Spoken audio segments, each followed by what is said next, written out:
I'm using a marker pad. That's marker paper that can go in your croquis book. It's paper that you can use for your presentations, and it's also paper that you can use to do an illustration that's going to go in your portfolio. This paper is fairly translucent. You can see your sketches underneath, so if you wanted to redraw, to trace your own sketch, you can do that.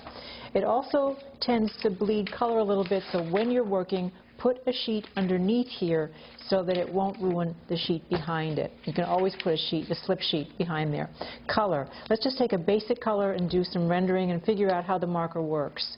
Color, I'm going to take color and I'm going to just fill in, scrubbing the color, going back and forth, keeping it nice and wet, and I'm going to go edge to edge. This would be tight color or finished color. When it's edge to edge, and I'm going as fast as I can, so I keep the color kind of wet, and that way it should be less likely to streak. That's flat, solid color. It's a solid color fabric, and it's an easy, quick rendering trick. Just to keep scrubbing the color, make it flat. Now you can also do something where you do partial rendering or loose rendering. This is called for roughs, your rough sketches. And what you do is you just kind of fill in, look for where the drape is or construction detail, and you fill in the color. That's loose. That's if I'm just doing a gesture sketch, or if I'm doing a sketch, it's the idea versus the finished sketch. I can also do it with a light source and tell you that light is coming from this direction, so I'm going to fill in based on if there were light shining on the fabric. Not to make it a shiny fabric, but I'm just saying for partial rendering reasons. And again, I'm still scrubbing, taking that color and making it as loose as possible. I'm working with the folds so that you can see the fabric move in and out, get a sense of volume and drape. I'm also going to take the color and go back and try the exact same thing again, but this time what I'll do is when I'm finished rendering, again, I'm kind of scrubbing and going with the drape, using gravity to my advantage. And I can go back, shadow. Marker shadow, I can take, if this is a nice deep red, I can take a 50 gray and put some color behind the folds like this, just to, again, pump that fold forward, or to work with some of the crush lines in the waistband. So that's dimensional. Now I'm starting to get into dimensional. You can also call that tonal. So what would tonal be? Tonal would be where I take the marker and I'm trying to make it the color darker. So when I do that, I'm adding a little bit, or I could just work with a darker red too, but if you don't have a darker red, you can just work it out with your gray. Now that's getting modulated. The color has more depth than the flat color. I can also take color and work it so that I get some kind of interest in the texture, as if there was some kind of a crinkle or slubs. So it doesn't have to be flat rendering. It could also be that this was a knit, you know, and I'm working with all the ribs,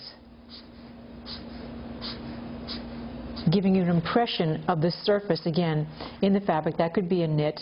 Or if I take the edge and I work with a marker, and at this point I'm now creating a sense of weave. So the way you use your marker is a way to express your fabric, your color, your fabrication, your drape, your volume. All of that's going to come across in your fabric. Your rendering, marker rendering fabrics. Okay, over here I've got a big kind of like puffy skirt. Lots of color. I'm scrubbing it. Now I've got gathers. What am I going to do about the gathers? This means there's a lot of construction at the waistband where all those gathers happen. So I'm going to take my gray, go into this and work my way behind these folds. I want to pump that fabric forward. I'm trying to tell you how deep and lush and full this skirt is. So there, I've just pumped that forward. Something else I can do is layers. I can separate something by saying, okay, look, this upper bodice is separate from the skirt. Now I've colored them as if they were separate, which helps. But wouldn't it be better if I could give you a shadow, and that'll really give you a sense of depth? So this is a functional shadow. It's giving you a sense of this separates from that. This was giving you volume and construction. Now I'm going to take the color and tell you that something's pleated. So instead of just scrubbing, I'm now going to work with the panel. I'm going to tell you that that is a pleat, and that's a pleated panel. So it's important that I get a sense of that color being in a section, in a unit, a draped unit.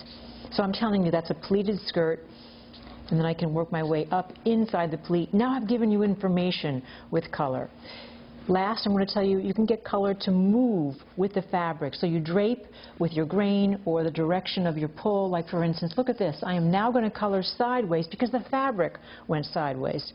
Then these little ties that move out, I'm going to color in the direction. So each fabric move, I follow. And if this fabric now just simply goes down, okay, this fabric, I'll color in the direction of gravity. Shadow, I can use shadow and take the shadow to tell you where the fabric really crunched the most. I can tell you where the fabric overlapped, where it was on top of something. So that's how you make color work for you. Then I can go back in there. Now this is really talking about construction, volume, drape. It's about as full as you can get in a skirt, in detail, in construction, in the color for the fabrics of a basic solid color.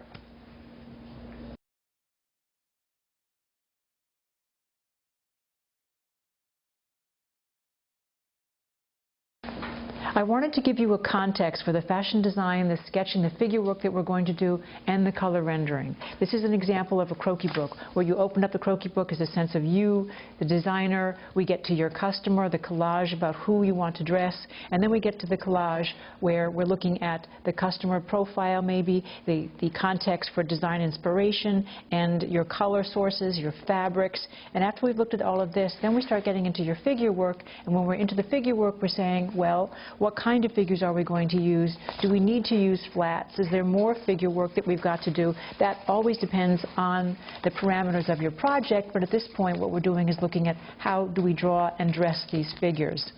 We also look at the paper in this kind of book, and the paper in this kind of book is pretty heavy. This is a marker, well, better watercolor paper, I would say, than for markers. But I'll show you how this works in the next segments. This is another kind of book that can also be a croquis book. This is the soft cover one. The soft cover one has very different paper in here. And if you're putting in your photographs, you're putting in your drawing, you very often take and lift papers. You kind of like tape them in. This whole thing becomes a real journal workshop kind of paper. You can put in folders.